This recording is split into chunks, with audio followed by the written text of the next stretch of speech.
একটা রাজনৈতিক দল সমানে চিৎকার করছে পিআর দিতে হবে, পিআর দিতে হবে, পিআর না হলে নির্বাচন হবে না। অনেক হুঙ্কার টুঙ্কার হয়েছে, তাই না? এখন আবার সুর নরম হয়ে গেছে। এখন দেখা যাচ্ছে নির্বাচনের জন্য সব চতুর্দিকে দৌড় ডাকডোল চলছে, তাই তো? এই যে কিছুক্ষণ আগে একজন বললেন যে জামাতের টিকিট কাটলে জান্নাতের টিকিট কাটা হবে। কোথায় আছে আমাকে বলুক, তারা দেখিয়ে দিক। প্রধানমন্ত্রীর 2 বারের বেশি হওয়া উচিত না তার টার্ম, সেটাও তিনি দিয়েছিলেন। এরপরে 2023 সালে আমরা প্রথমে 27 দফা, পরে অন্যান্য দলগুলোর সঙ্গে আলাপ করে আমরা 31 দফা কর্মসূচি দিয়েছি। ওখানে তো সংস্কারের সবকিছু আছে,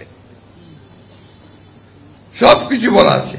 সুতরাং আমরা সংস্কার চাই, সংস্কার চেয়েছি এবং আপনারা দেখেছেন আমরা সব স্বাক্ষর করেছি, তাই না? দেখেছেন তো। এখন দেখা গেল ফাইনালি যখন আপনার সেই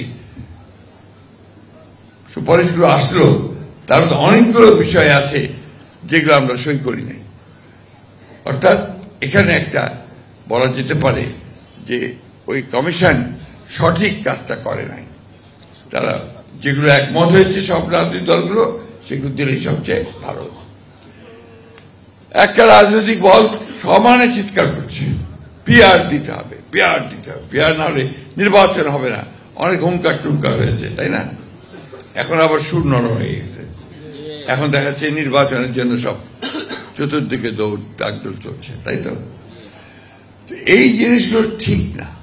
মানুষকে যেটা বলবেন সেটা সঠিকভাবে যাওয়া উচিত, কিন্তু মানুষকে বোকা বানিয়ে ভুল পথে পরিচালিত করা আমার মনে হয় না। আপনারা সবাই আলেমুলেমার আছেন, এটা ইসলাম আমাদেরকে কোথাও বলেছে, এটা আমার বুঝ জানা নাই।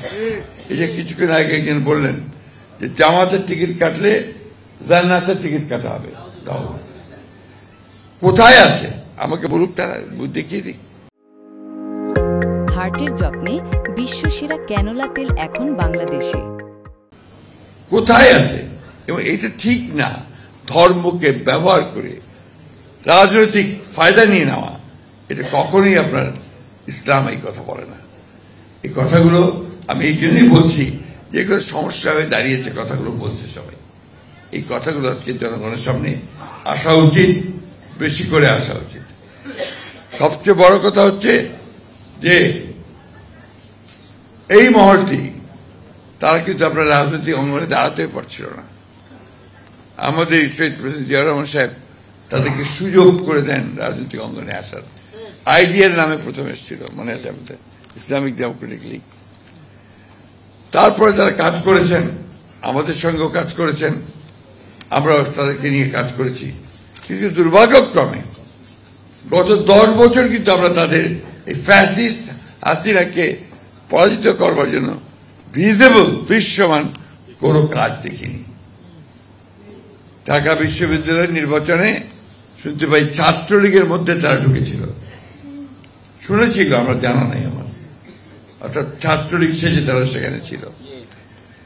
এই ধরনের কাজ তো আমরা করতে পারি না। আমরা সরাসরি সামনাসামনি লড়াই করেছি। আমাদের 60 লক্ষ মানুষের মধ্যে মিথ্যা মামলা দেওয়া হয়েছে। আমাদের 20,000 লোককে হত্যা করা হয়েছে। প্রায় 1700 মানুষকে, নেতা, আমাদের এমপি সহ গুম করে দেওয়া হয়েছে। আমরা 200, 300, 400 মামলা নিয়ে আছি। আমাদের 11 বার জেলে গেছি। কিন্তু আমরা একটা বিষয় আমরা চাচ্ছি যে আমরা একটা গণতান্ত্রিক রাষ্ট্র চাই। দেশনেত্রী বেগম খালেদা 6 বছর তাকে কারাগারে রাখা হয়েছে। আমাদের নেতা তারেক রহমান সাহেব এখন পর্যন্ত দেশে ফিরতে পারেননি।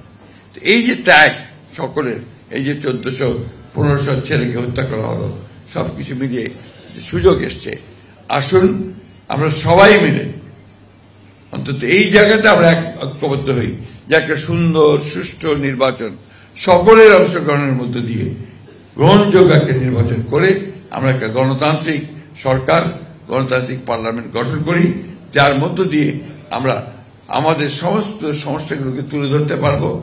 পার্লামেন্টে আলাপ হবে, সেই পার্লামেন্টে ডিসিশন হবে এবং সেটাই হবে জনগণের সিদ্ধান্ত।